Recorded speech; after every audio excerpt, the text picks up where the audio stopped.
பல மொழி பேசக்கூடிய மக்களினுடைய நாடு.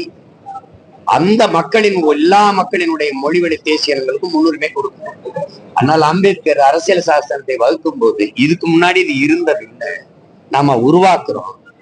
ஆனால் இந்தியா ஒன்றுபட்ட ஒரு தேசமாக, ஒரு நாடாக, ஒருமைப்பாடு மிக்க ஒரு நாடாக இருக்கணும்னா எல்லா மொழிவழி மாநிலங்களுக்கும் முன்னுரிமை கொடுக்கப்படணும்னு சொல்லிட்டு தான் எழுதுறது. அந்த வரைபற்றத்தை திருப்பி கொடி அடிமையா வாழ்றதுக்கு இல்லை தம்பி. உன் புதிய கல்விக் கொள்கை கட்டாய இந்திய சொல்லு. சின்ன சின்ன நாடுகள், சிங்கப்பூர்ல என் தாய்மொழி ஆட்சி மொழியாக இல்லையா? என் தாய் நாடா சிங்கப்பூர்ல என் தாய்மொழியில வணிக நிறுவனங்கள பெயர் பழக இருக்கா இல்லையா? சிங்கப்பூர் மலேசியால இருந்து என் நாட்டுக்கு வரும்போது தமிழ்ல அறிவிப்பு இருக்கா இல்லையா? அரபு நாடுகள்ல இருந்து வரும்போது இருக்கா இல்லையா? ஜப்பான்ல தொடர்வண்டி பயணச்சீட்டுல என் தாய்மொழியில அச்சிடப்பட்டிருக்கா இல்லையா? ஓ நாட்டுல இருக்கா? தலைநகர் சங்கம் வைத்து தமிழ் வளர்த்த மதுரைக்கு தமிழ்நாட்டின் தலைநகர்ல இருந்து நான் விண்ணூர்தியில பறந்தால் தமிழ் அறிவிப்பிருக்கா? நீ ஒவ்வொரு தேசியத்தின் மொழியை சிதைத்து அழித்து ஒரே மொழி, ஒரே மதம், ஒரே நாடாக துடிக்கிறது. இது மாதிரி ஒரு தேச துரோகம், தேசத்தை பிரித்தால் கூறு போடுற சூழ்ச்சி திட்டம் ஏதாவது இருக்கா? எல்லா நாடுகள்லையும் பல மொழிகள் ஆட்சி மொழியா இருக்கு. ஏன் 22 மொழி இந்தியாவில் ஆட்சி மொழியா இருந்தா என்ன சொல்லு? நீ என்னுடைய வரியை பூரா எடுத்துட்டு போற, ஆனா கடிதம் அனுப்பும் போது இந்தி இங்கிலீஷ்ல அனுப்புற. 2 வரி என் தாய்மொழியில எழுதி அனுப்புனா உனக்கு பட்டுக்குருமா? அவ்வளவு ரோசம் உள்ளவ ஏன்டா என் வரியை வாங்குற?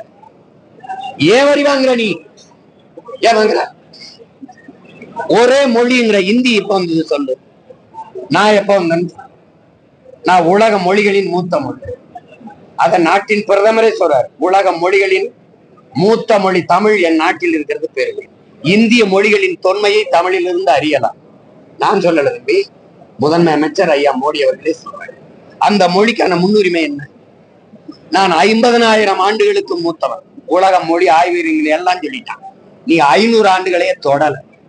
அப்ப உன் மொழி எல்லா மாநிலங்களையும் நீ வந்து பரப்பணும் நினைச்சா எப்படி சொல்லு? எப்படி இது எப்படி இந்தி படி இந்தி கட்டாயம் படினா எப்படி? அது எங்க போய் நிறுத்தும்னா, எனக்கு விருப்பம் இல்லாத உணவை நீ வழிகட்டாயமா ஊட்டி உள்ள தள்ளினா நான் உன் நெஞ்சிலதான் வாந்தி எடுத்து விடுவேன். அதான் நடக்கும். அப்போ நீ ஒரு குற்றத்தை மறைக்க இந்த அரசு பாருங்க, குற்றத்தை அதை தடுக்கிறதுக்கு நடவடிக்கை எடுக்க பதிலா அந்த குற்றத்தை மறைக்கவே போறது. அது அண்ணா பல்கலைக்கழக பாலியல் சீண்டல்ல இருந்து இந்த என்ன சொல்றது, எல்லா இடங்கள்லயுமே இந்த திருப்பரங்குன்றத்துல நடந்த அந்த மத பிரச்சனைகள் இருக்குல்ல, வழிபாட்டு பிரச்சனை, அதுல இருந்து எல்லா இடங்களையும் அது தலையிட்டு அது பிரச்சனை ஆமா எப்படின்னு வர்றது. ஒரு கோயில் வாசலை வச்சு சாராயத்தை வித்திருக்கிறாங்க. அது அங்க காய்ச்சல காரைக்கால்ல இருந்து வாங்கிட்டு வந்து வச்சிருக்காங்க.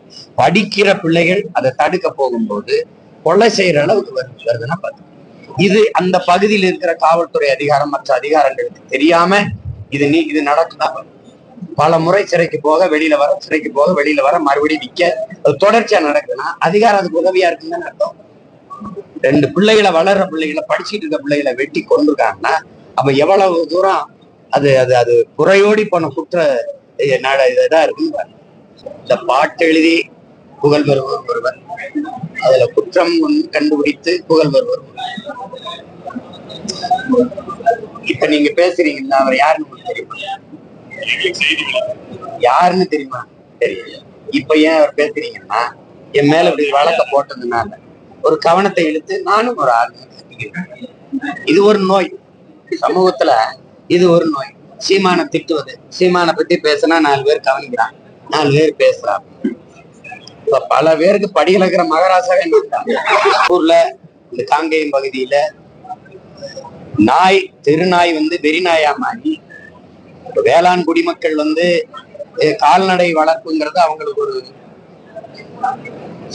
கால்நடை வளர்ப்புங்கிறது அது சார்ந்து அவர்கள் பொருளாதாரம் கட்டமைக்கப்படுது. இங்கே வேளாண்மை அந்த கால்நடையே 40 ஆடுகள் இருக்கிற இடத்துல 26 ஆடை நாய்கள் கடிச்சு கொன்றுது அப்படின்னா மொத்தமாவே அந்த பொருளாதாரம். நம்ம வேளாண்குடி மக்கள் கேட்கிற முதல் தீர்வு, இழந்த ஆட்டிற்கு ஏதோ ஒரு இழப்பீடு 1000 500 கொடுக்கறது சரியில்லை. சந்தை மதிப்பு ஒரு ஆட்டின் விலை சந்தை மதிப்பு இன்னைக்கு எவ்வளவு இருக்குது? ஒரு கிலோ கறி உங்களுக்கு தெரியும் 1000 ரூபாய்க்கு. இன்னைக்கு சந்தை மதிப்பு என்னவோ அந்த உரிய இழப்பீட்டை நம் வேளாண் நம்ம உழவர் குடிகளுக்கு கொடுக்கணும். திருப்பி இந்த நாய்கள் இதை 900 ஆடுகளை நாய் கடிச்சு கொன்னது மேல இல்லாத நடவடிக்கை ஒரு நாயை கொன்னது. எல்லா உயிர்களையும் நேசிக்கிறதா நம்ம மாண்பு. ஆனால் அந்த உயிர் இன்னொரு உயிரை தாக்கி அளிக்கும்னா அதை தடுக்க வேண்டிய பொறுப்பும் கடமையும் அரசு. திராவிட மாடல் ஆட்சியில அதுதான் நியாயம். அது அதை எல்லாத்தையும் நீங்க எனக்கிட்டதான் முறையிடுறீங்களே இல்லையா? இதுதான் கொடுமைங்கிறது. பாதிக்கப்பட்டு நிக்கிற விவசாயிகள் பக்கத்துல நிக்க வேண்டிய அதிகாரம் இப்ப என்னன்னா, ஒரு நாய்க்கு இருக்கிற மதிப்பு நமக்கு இல்லையாடான்னு விளங்குதா? அத அரசு கவனத்துல எடுக்கணும். அந்த வெறி நாய்களை அப்புறப்படுத்துறதுக்கு வேற இடத்துக்கு கொண்டு வருவதுக்கு அதுக்கு விலங்கியல் காப்பாங்களை ஒப்படைச்சு அதை சரி பண்றதுக்கு இல்லைன்னா ஒவ்வொரு நாளும் இரவுலையும் வேளாண்குடி மக்கள் பதட்டத்தோட இருக்க முடியாது.